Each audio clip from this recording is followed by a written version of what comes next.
Obviously, I had a lot of history at Indiana. I knew the people. So it's a natural fit for me to be able to come back as the president.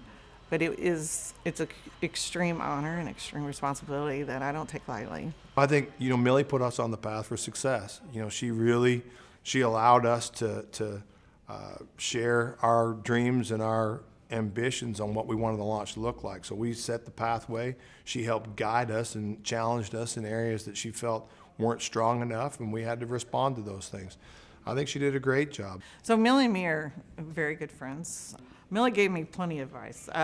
We talked to each other all the time. We were able to spend a lot of time together talking about what she saw as the final push that needed to happen. And then I took that really just and moved with it after she left.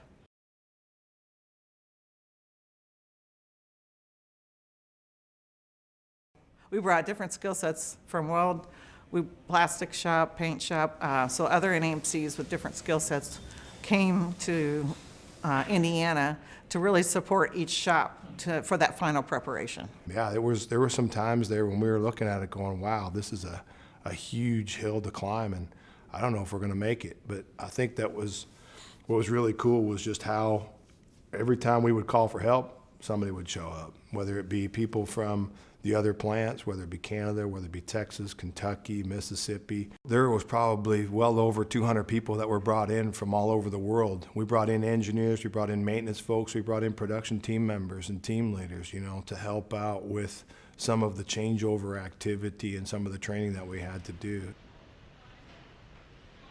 I went into every shop, spent a lot of time on the floor, talking to the team members, listening to their concerns and what did they need here at the final end to be able to make them successful. And through just listening and spending, hours and hours on the floor, I could understand how far they'd come, but what we needed to really just get to the final point.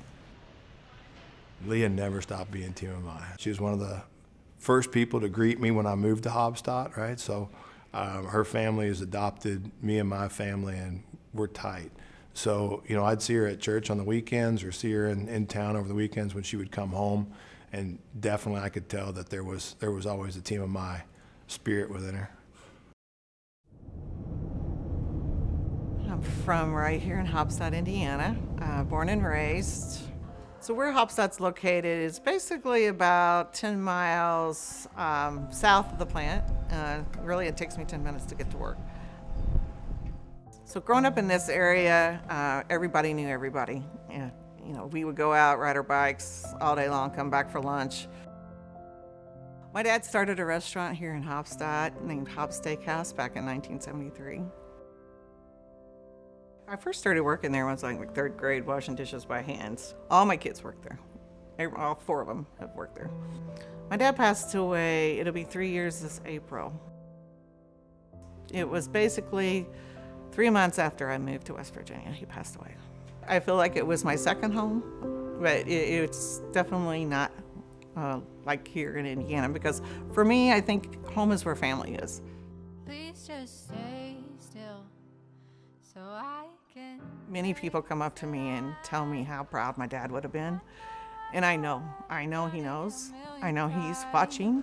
But I can't bear to lose the way your water soothes. I know it's all in my mind, but you're the anchor down inside. And when everything's always changing, I want you to stay the same. Will you be my little piece of home? Carry it with me where I go, from the Rockies to the slopes. Be my treasure, be my home. Oh, don't move an inch, 'cause I want to remember this for all my life.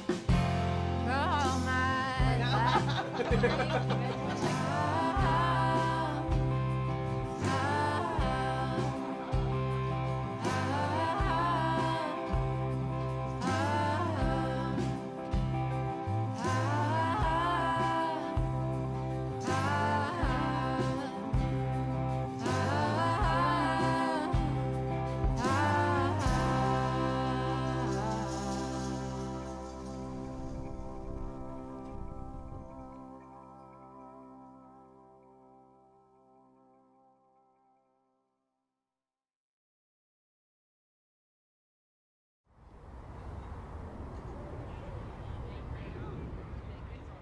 It's just a real honor for us to know that as Toyota gets stronger, Indiana gets stronger. As Indiana gets stronger, Toyota gets stronger. And that is a real source of pride for Hoosiers of all stripes. Nothing gives me more pleasure than to come to one of our plants and launch a new vehicle, because you see the culmination of all the hard work and effort of each team member coming together to make a great vehicle like this Highlander. A lot goes into building a great vehicle, but we didn't just put in a lot of effort. We put everything we had into making sure that we delivered the best new Highlander ever for our customers. Over the past several years, the Indiana team put tens of thousands of hours into bringing this product to life. And on top of that, our team members put hours into training months before we even touched the first trial vehicle. All that work, all the new investments were done for one reason: our customers. You see today, it's more than just a vehicle. It's about what a vehicle can do. $1.3 billion investment in this plant in the last 2 years. More than 7,000 jobs that will be here years from now. And $1 million program we believe will be transformative for our community and for generations to come. This is what a vehicle can do. We added another 150 more jobs for a total of 550 new jobs created as a result of this project. Today, our employment at this plant is the highest it has ever been at more than 7,000 team members. I like to say we're the second largest city in Gibson County. We can build more Highlanders than ever before to meet the demand of our loyal customers.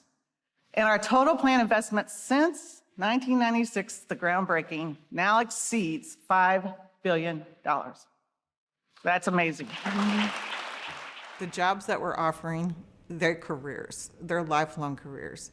And it is amazing to see the generation after generation are coming through that door since when we opened in 1997. What do you owe to these team members as president? I owe them the fact that they will have job security and a long career to do whatever they feel they want to do. I owe them the opportunity to be able to spread their wings and show what they can do.